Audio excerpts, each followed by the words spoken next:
Haleluya, puji Tuhan, selamat pagi dan salam sejahtera di dalam kasih Tuhan kita Yesus Kristus. Kita patut bersyukur kepada Tuhan kalau pagi hari ini kita dapat bertemu lagi di dalam anugerah Tuhan, menikmati kebaikan-kebaikan Tuhan, kekuatan, kesehatan, kesempatan yang Tuhan masih percayakan dalam hidup kita. Itu sebabnya pagi hari ini sebelum kita beraktivitas, mari kita menyediakan hati dan diri kita untuk bersama-sama kita mendengarkan firman Tuhan. Mari kita berdoa. Bapa Sorgawi, Bapa di dalam nama Tuhan kami Yesus Kristus, Bapa yang memperkenankan kami ada sebagaimana kami ada pagi hari ini. Pagi yang baik ini kami mau bersama-sama mendengarkan firman-Mu. Engkau berkati kami semua ya Tuhan. Terpujilah nama-Mu. Kami mengucap syukur. Kami terima firman-Mu dalam nama Tuhan kami Yesus Kristus kami berdoa. Haleluya. Amin. Puji Tuhan, pagi hari ini tema firman Tuhan yang ingin saya sampaikan kepada kita sekalian yaitu menjadi murid Kristus. Sekali lagi, tema firman Tuhan yaitu menjadi murid Kristus. Nah, Bapak Ibu jemaat yang kekasih di dalam Tuhan kita Yesus Kristus, menjadi orang Kristen tidaklah sama dengan menjadi murid Kristus. Kalau kita melihat, kalau kita memperhatikan kehidupan orang-orang Kristen, kita dapat mengambil sebuah kesimpulan bahwa banyak sekali orang-orang Kristen yang tidak hidup seperti apa yang Kristus mau di dalam kehidupan mereka. Nah, itu sebabnya pagi hari ini kita mau belajar bersama-sama bagaimana menjadi murid Kristus. Nah, sebagai orang-orang yang percaya kepada Tuhan kita Yesus Kristus, mari kita belajar bersama-sama mengerti dan memahami bahwa menjadi murid Kristus bukanlah hal yang mudah. Menjadi murid Kristus bukanlah hal yang gampang. Lewat firman Tuhan pagi hari ini kita mau belajar bersama-sama memperhatikan bagaimana standar menjadi murid Kristus yang sejati. Standar menjadi murid Kristus yang sesungguhnya. Sebagaimana kita baca bersama-sama firman Tuhan di dalam Injil Matius pasal 16. Injil Matius pasal yang ke-16 ayat 24 dan ayat 25. Demikian, lalu Yesus berkata kepada murid-muridnya, setiap orang yang mau mengikut aku, ia harus menyangkal dirinya, memikul salibnya dan mengikut aku. Karena barang siapa mau menyelamatkan nyawanya, ia akan kehilangan nyawanya.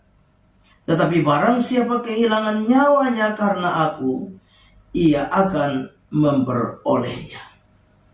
Nah, Bapak Ibu jemaat yang kekasih, kita harus menyadari bahwa ketika Yesus menyampaikan hal ini kepada murid-murid, ada sebuah peristiwa yang terjadi sebelum Yesus menyampaikan syarat menjadi muridnya.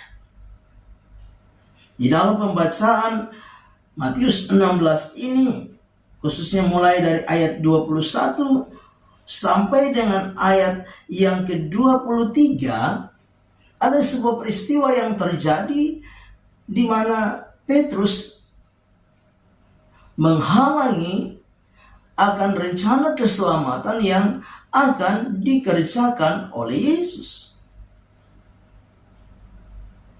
Kita perhatikan bersama-sama bahwa Yesus sampai menegur Petrus dengan berkata, "Enyahlah engkau iblis."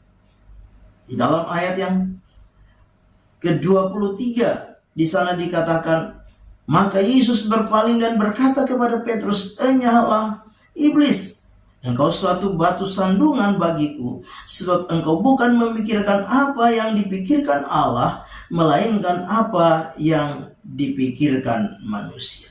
Jadi ada sebuah peristiwa yang terjadi sebelum Yesus mengungkapkan syarat untuk menjadi muridnya.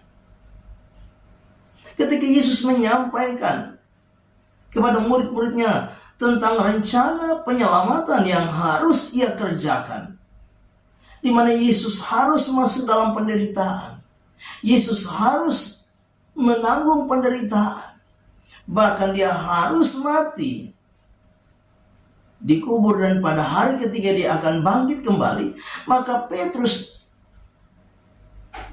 menentang, Petrus menghalangi. Petrus berkata, tetapi Petrus menarik Yesus ke samping dan menegur dia, katanya, Tuhan, kiranya Allah menjauhkan hal itu sekali-kali takkan menimpa engkau. Petrus tidak mengerti rencana Allah. Petrus tidak mengerti rancangan Allah bagi keselamatan manusia lewat Yesus Kristus. Itu sebabnya Petrus ditegur oleh Yesus. Nyala, iblis, engkau suatu batu sandungan. Nah, Bapak Ibu jemaat yang kekasih, Petrus sudah ikut Yesus hampir 3,5 tahun. Tapi Petrus belum mengerti rencana Allah. Petrus belum memahami rancangan keselamatan yang harus dikerjakan Yesus bagi manusia. Bapak Ibu jemaat yang kekasih, sebagai orang-orang yang percaya kepada Tuhan, mungkin kita adalah orang-orang yang sudah percaya kepada Yesus. Mungkin kita adalah orang-orang yang menyebut diri orang Kristen. Mungkin kita adalah orang-orang yang sudah ikut Tuhan bertahun-tahun. Tapi kita mungkin seperti Petrus yang belum memahami, belum mengerti, belum maksud dalam kehendak dan rencana Allah di dalam hidup kita. Kita mungkin orang Kristen, tapi hidup jauh dari kehendak Allah, hidup jauh dari maunya Tuhan di dalam hidup kita. Itu sebabnya lewat firman Tuhan pagi hari ini, Yesus memberikan sebuah standar menjadi seorang murid. Sebagaimana yang kita baca di dalam pembacaan firman Tuhan Matius pasal 16 ayat 24 dan 25. Yesus memberikan kriteria untuk menjadi murid Kristus yang benar, menjadi murid Kristus yang sejati, menjadi murid Kristus yang sesungguhnya. Dengan jelas Yesus berkata, setiap orang yang mau mengikuti aku, ia harus menyangkal dirinya.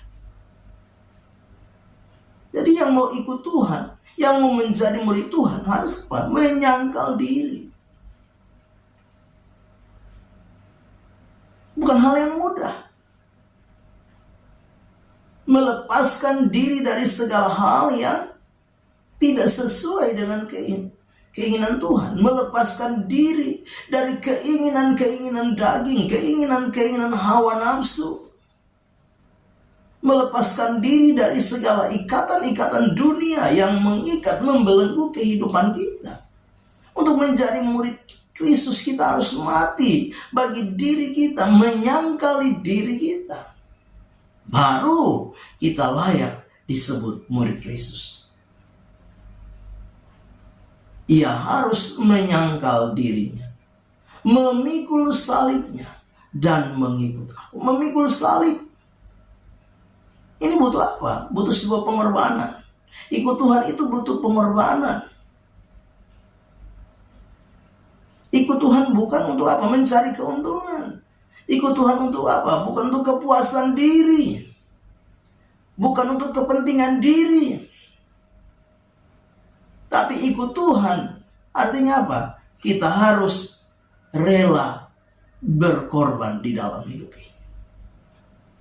Bahkan Yesus berkata dengan jelas di dalam ayat yang ke-25, memberikan sebuah pemahaman bagi kita bahwa mengikut Tuhan itu kita harus rela menderita, rela berkorban, bahkan nyawa sekalipun. Ini bukan hal yang mudah, bukan hal yang gampang. Ini adalah sebuah pemahaman yang harus kita pahami bersama, bahwa ikut Tuhan, menjadi murid Tuhan, kita perlu rela berkorban. Korban waktu, korban tenaga, korban pikiran, pandangan, ya. Bahkan mengorbankan diri kita, nyawa kita sekalipun. Karena apa? Karena kita mau menjadi murid Kristus. Apa Ibu Jemaat yang kekasih?